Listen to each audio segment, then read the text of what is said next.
ये top most priority होनी चाहिए थी। महिला मुख्यमंत्री की तो सबसे पहली होनी चाहिए, परंतु ये हुआ नहीं है। भारतीय जनता पार्टी की सरकार ही ये करेगी। मौपिया नंदी, कोलकाता टीवी।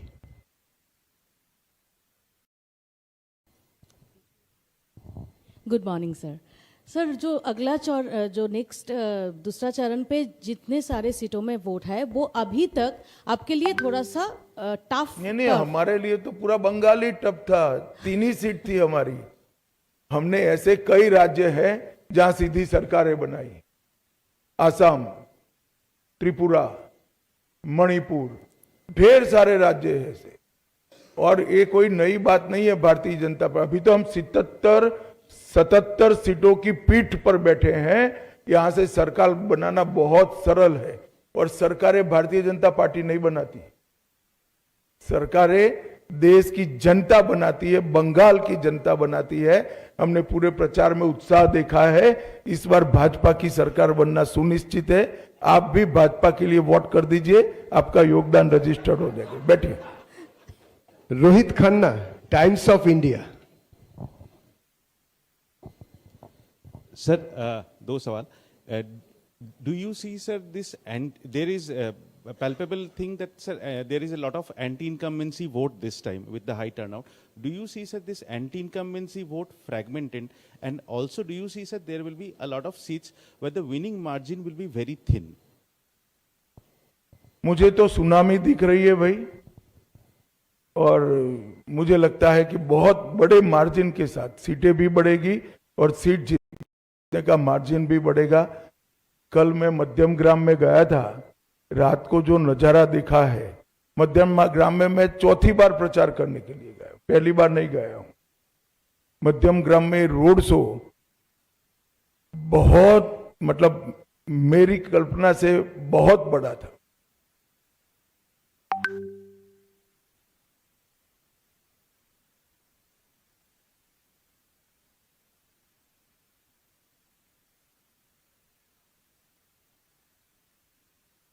नहीं, देखिए, पहले कलकत्ता सिटी कांग्रेस के लिए वोट करता था, एक बार परिवर्तन हुआ और कम्युनिस्ट आए, फिर कम्युनिस्टों के लिए करता था, एक बार परिवर्तन हुआ, दीदी आई, अब दीदी के लिए करता है, इस बार परिवर्तन होगा, भाजपा आएगी और हर बार की तरह 30 साल तक भाजपा के साथ रहेगी। আমি যার নাম ডাকছি এবং তার তিনি হাত তুলবেন, মনোজ্ঞা লোহিওয়াল দিদি, এনডিটিভি।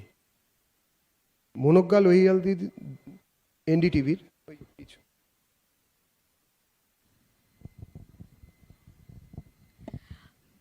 अमित जी, मेरा सवाल ये है कि अभी तक प्रधानमंत्री नरेंद्र मोदी ने झालमुड़ी खाई है, नाव में आज सैर की है और उसके बाद गंगा नदी और बाकी सबकी बातें हुई हैं।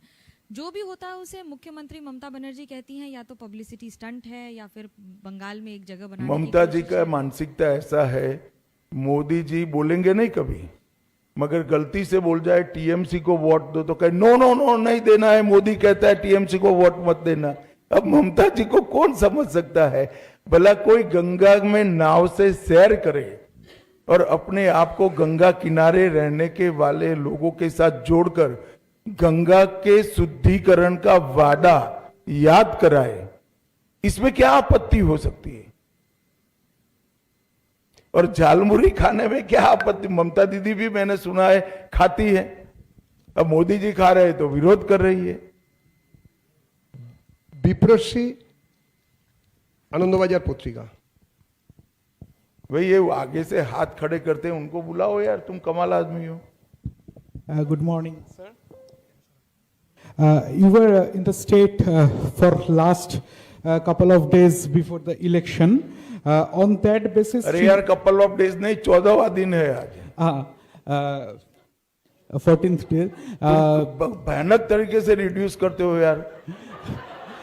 Trinamool has challenged you on that basis that 4th May on the date of result, you. बैठ जाओ। ये अभिषेक जी की भाषा है, मैं ना इसका जवाब दे सकता हूं ना रिस्पॉन्ड कर सकता हूं।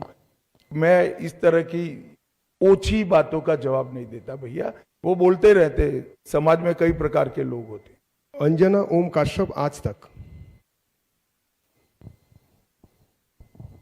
गृह मंत्री जी, मेरा सवाल आपसे ये है कि हाल में कई राज्यों में हमने देखा कि एक प्रो इनकम्बेंसी रही अब हाई वोटर टर्नआउट में। उस कॉन्टेक्स्ट में अगर पश्चिम बंगाल में इस वोटर टर्नआउट को देख रहे हैं जो कि अब तक का सबसे प्रचंड है, तो क्या आधार है कि आप इसको बीजेपी के पक्ष पर मान रहे हैं? जो आपको फीडबैक मिला हो, अगर वो थोड़ा विस्तृत करके आप बता सकें। देखिए, यहाँ एंटी इनकम्बेंसी चरम पर है। गत चुनाव में भी चरम पर थी, मगर गत चुनाव में वोटिंग जितना भयमुक्त होना चाहिए उतना नहीं हुआ था। ढेर सारे बूथ लूटे गए थे, ढेर सारी जगह पे गांवों से मतदाता को निकलने नहीं दिया गया था। वहां तक कि हमारे कुछ कार्यकर्ताओं ने प्रयास किया था कि तृणमूल के झंडे लेकर जुलूस निकाल कर वोट डालने जाए तो शायद देने देंगे, मगर ये भी सफल नहीं हुआ था। इस चुनाव में शुरुआत से मतदाता सूची का शुद्धिकरण हुआ है। ढेर सारे फर्जी मतदाता कट गए हैं, ढेर सारे घुसपैठियों के नाम कटे हैं। प्रशासन ने और पुलिस ने और सीएपीएफ ने सुरक्षा का चौक चौबंद व्यवस्था करा है, और चुनाव आयोग ने भी अपनी पैनी नजर भयमुक्त वोटिंग के लिए बनाकर रखी है। और इसके कारण मुझे पूरा भरोसा है कि जो रोष है, ये रोष की अभिव्यक्ति मुक्त मन से चुनाव में हुई है, परिणाम हमारे पक्ष में आए। सब्यसाची जोगाशंकर।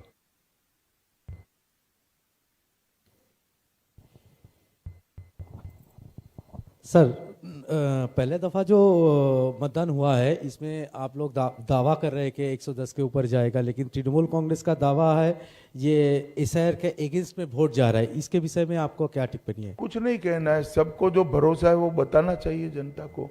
जनता को किस पर भरोसा करना वो जनता तय करे। Devendra Parashar, India TV. Devendra Parashar, India TV. हाँ, खड़ा करते हैं भैया, गुस्से मत हो यार, क्यों ममता दीदी जैसा करते होता। गृहमंत्री करता हूं मैं जी, आप अलाउ करें तो दो छोटे सवाल हैं मेरे। पहले ही बात तो ये है कि जैसा कि आपने बताया भी कितना वायलेंस होता था यहाँ पे, पिछले लोकसभा में भी हमने देखा कि जम्मू कश्मीर जैसा राज्य जो कि आतंकवाद से ग्रस्त है, वहाँ शांतिपूर्वक तरीके से चुनाव हुआ। बंगाल में तब भी वायलेंस हुआ था। इस बार ऐसा नहीं हुआ, इसके पीछे सबसे बड़ी वजह क्या है, और क्या उल्टा लटका कर सीधा करने वाला फॉर्मूला काम कर रहा है? और दूसरा सवाल मेरा ये है कि आमतौर पे बंगाल में बहुत सारे एनालिस्ट एक नैरेटिव चलाते हैं, North Bengal versus South Bengal, पुरुष वोटर बनाम महिला वोटर्स, यूथ बनाम बुजुर्ग। क्या इस बार के चुनाव में आप लोगों का जो फीडबैक है वो काम एक कर रहा है? मुश्त होकर बंगाल के सब आयु वर्ग के, सब जेंडर के और सब हिस्सों से मतदाता भारतीय जनता पार्टी को वोट दे रहे हैं।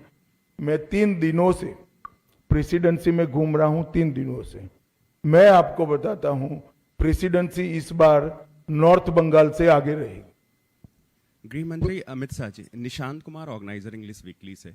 आपने कहा कि इस चुनाव में प्रथम चरण में अभी तक कोई भी हत्या नहीं हुई, जो कि बहुत ही काबिले तारीफ है। लेकिन कुछ जगहों पर जो भाजपा के कैंडिडेट हैं उनके ऊपर आक्रमण हुआ, अटैक हुआ। सेकंड चरण में ऐसा ना हो ताकि जनता जो है और भी भरोसे के साथ भाजपा को वोट कर सके, इसको कैसे सुनिश्चित करेंगे? हमारा प्रतिनिधिमंडल आज चुनाव आयोग को मिलने वाला है। दूसरे चरण की व्यवस्था को और चुस्त करने के लिए हम चुनाव आयोग को हमारे सुझाव देने वाले। पीछे दे दो भाई, सेकंड रो में।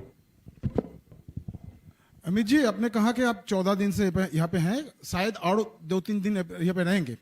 पहली बार जो बंगाल में आपने इतना दिन बिताया है, मैं आपसे पूछना चाहूंगा कि 3 ऐसे कुछ अनुभव आपका पास हुआ है जो पॉलिटिकल और अपॉलिटिकल है, जो आप अगले अपने पूरे जीवन तक याद रखेंगे बंगाल के बारे में, पॉलिटिकल और अपॉलिटिकल 3 अनुभव। देखिए, मैं कल का ही एक अनुभव बताता हूं। रोड शो में जबरदस्त भीड़ थी।